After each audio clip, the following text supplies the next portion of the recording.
Selamat pagi anak-anak, salam sejahtera untuk kita semua. Namo Sang Adi Budaya, Namo Budaya.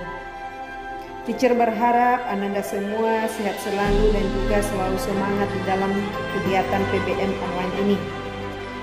Oke, pada pagi hari ini kita masuk pada pertemuan yang kedua, yaitu mengenai macam-macam norma yang berlaku di dalam masyarakat.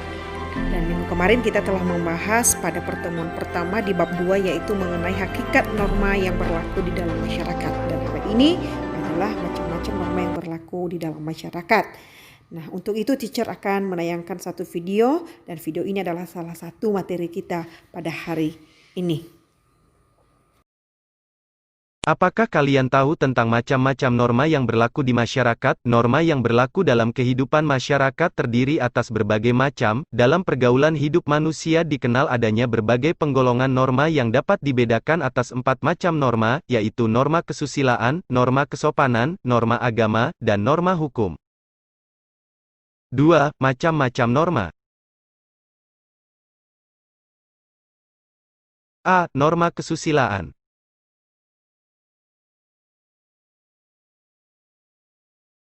Istilah norma berasal dari bahasa Inggris, norm, bahasa Yunani nomoi atau nomos, dan bahasa Arab qoidah yang berarti hukum. Norma merupakan institusionalisasi nilai-nilai yang diidealkan sebagai kebaikan keluruhan bahkan kemuliaan berhadapan dengan nilai-nilai buruk, tidak luhur atau tidak mulia.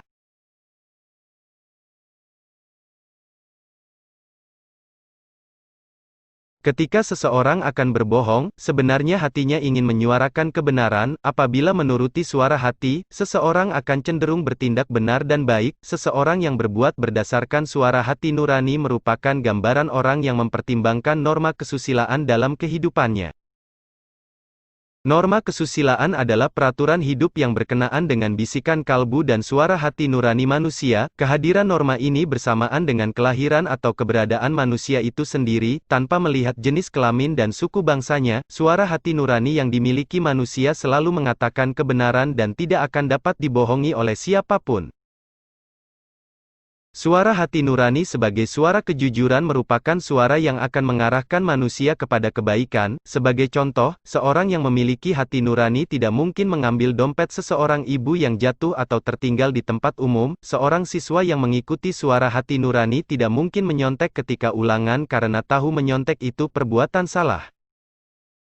Norma kesusilaan sebagai bisikan suara hati nurani memiliki keterkaitan dengan norma agama. Hal itu mengandung arti bahwa ajaran norma agama juga mengandung kaidah kesusilaan, seperti, jaga kehormatan keluargamu, niscaya hidupmu akan penuh martabat. Norma kesusilaan juga dapat memiliki keterkaitan dengan norma hukum, seperti, dilarang menghina nama baik seseorang. Seseorang yang menghina orang lain akan dihukum pidana, dan secara nilai kemanusiaan ini merupakan pelanggaran kesusilaan. Norma kesusilaan juga menetapkan tentang perilaku yang baik dan yang buruk serta menciptakan ketertiban dalam hubungan antar manusia. Karena norma susila berasal dari hati nurani, bagi pelanggar norma kesusilaan akan timbul perasaan penyesalan. Seseorang yang melanggar norma kesusilaan akan merasakan menyesal karena perbuatan salahnya tersebut. B. Norma kesopanan.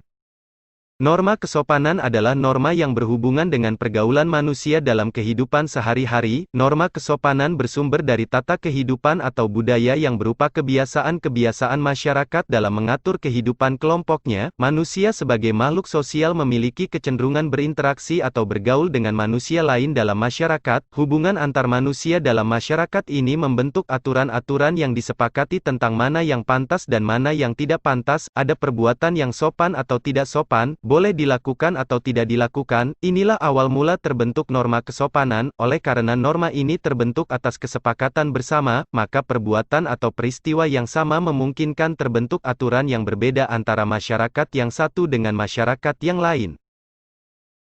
Norma kesopanan dalam masyarakat memuat aturan tentang pergaulan masyarakat, antara lain terlihat dalam tata cara berpakaian, tata cara berbicara, tata cara berperilaku terhadap orang lain, tata cara bertamu ke rumah orang lain, tata cara menyapa orang lain, tata cara makan, dan sebagainya. Tata cara dalam pergaulan dalam masyarakat yang berlangsung lama dan tetap dipertahankan oleh masyarakat, lama-kelamaan melekat secara kuat dan dirasakan menjadi adat istiadat. Beberapa pendapat ahli membedakan antara norma kesopanan dengan kebiasaan dan hukum adat. Kebiasaan menunjukkan pada perbuatan yang berulang-ulang dalam peristiwa yang sama, kemudian diterima dan diakui oleh masyarakat, sedangkan adat istiadat adalah aturan, kebiasaan yang dianggap baik dalam masyarakat tertentu dan dilakukan secara turun-temurun. Salah satu perbedaan kebiasaan dengan adat istiadat adalah kekuatan sanksi pada keduanya. Sanksi terhadap pelanggaran kebiasaan tidak sekuat sanksi pelanggaran terhadap hukum adat. Contoh pulang kampung saat menjelang perayaan Idul Fitri, Natal, atau hari besar keagamaan lainnya merupakan kebiasaan sebagian besar masyarakat Indonesia. Namun apabila seseorang suatu saat pada perayaan tersebut tidak pulang kampung, maka sanksi dari masyarakat tidak sebesar orang yang melanggar aturan adat tentang perkawinan. Sanksi terhadap pelanggaran norma kesopanan dapat berupa pengucilan, tidak disenangi, atau dicemoohkan oleh masyarakat. Sanksi berasal dari luar diri seseorang, berbeda dengan norma kesusilaan yang berasal dari diri sendiri. Lemah kuatnya sanksi dari masyarakat dipengaruhi oleh kuat tidaknya norma kesopanan tersebut dalam masyarakat. Contoh berjalan di depan orang yang lebih tua harus meminta izin, permisi. Bagi masyarakat di daerah pedesaan pelanggaran ini akan mendapat teguran lebih tegas, dibandingkan dalam masyarakat perkotaan. Apakah masih ada faktor lain yang memengaruhi kekuatan sanksi norma kesopanan? Diskusikanlah dengan kelompok kalian dan sajikan hasil diskusi kalian di depan kelas untuk mendapat tanggapan dari kelompok lain.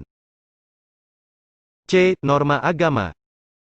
Norma agama adalah sekumpulan kaidah atau peraturan hidup manusia yang sumbernya dari wahyu Tuhan. Penganut agama meyakini bahwa apa yang diatur dalam norma agama berasal dari Tuhan Yang Maha Esa, yang disampaikan kepada nabi dan rasulnya untuk disebarkan kepada seluruh umat manusia di dunia.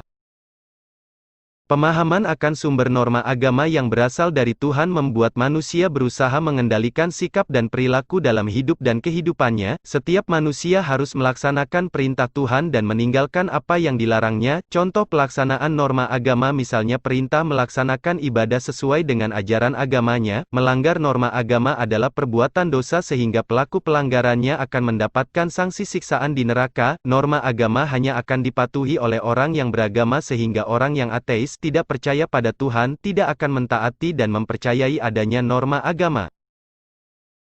Norma agama dalam pelaksanaannya tidak hanya mengatur hubungan manusia dengan Tuhan, tetapi juga mengatur bagaimana hubungan manusia dengan makhluk ciptaan Tuhan lainnya. Manusia sebagai makhluk ciptaan Tuhan dilengkapi dengan akal dan pikiran. Dengan akal tersebut manusia diberi tanggung jawab oleh Tuhan untuk tidak hanya memanfaatkan alam, tetapi juga harus memelihara serta melestarikannya. Manusia juga dituntut untuk menciptakan kebaikan dan kebahagiaan dengan sesama manusia. Oleh karena itu, dengan pelaksanaan norma agama, akan tercipta kepatuhan manusia kepada Tuhan dan keserasian manusia dengan sesama dan lingkungannya.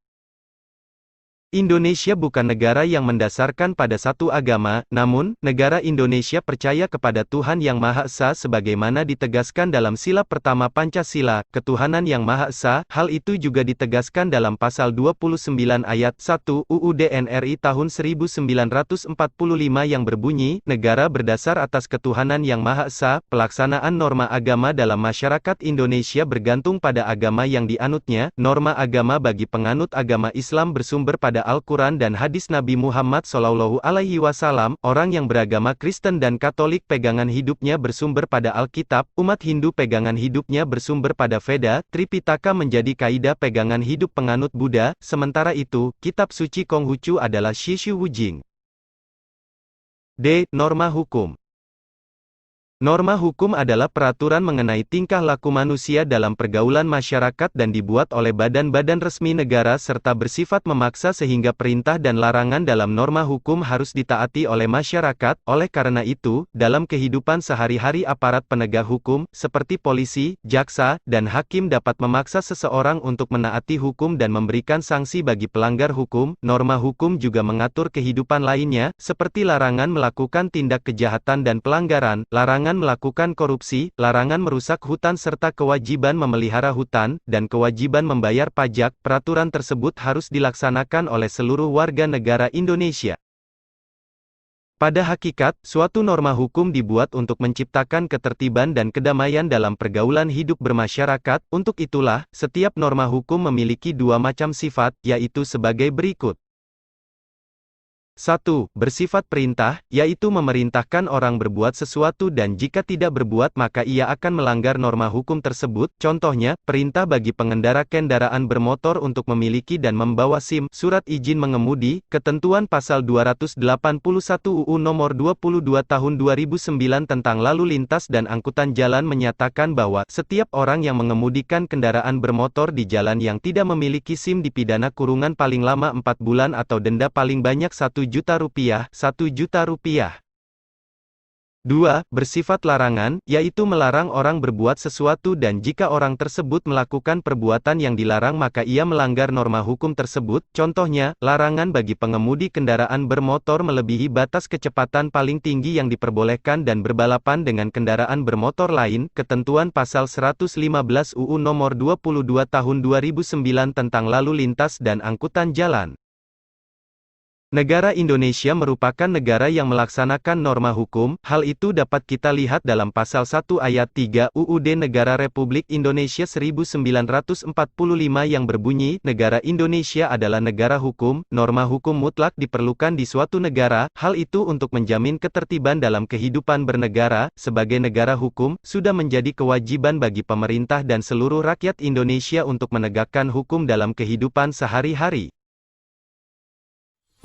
Baik anak-anak, demikian saja materi kita pada pagi hari ini. Kalau ada Ananda yang kurang mengerti dengan video yang sudah teacher tayangkan pada pagi hari ini, Ananda bisa mengomentari melalui classroom maupun melalui WA. Dan teacher selalu mengingatkan Ananda semua selalu menjaga kesehatannya dan juga selalu mengikuti protokol kesehatan. Oke. Teacher mengakhiri, selamat pagi, salam sejahtera untuk kita semua. Namo Sanghi Adi Budaya, Namo Buddhaya.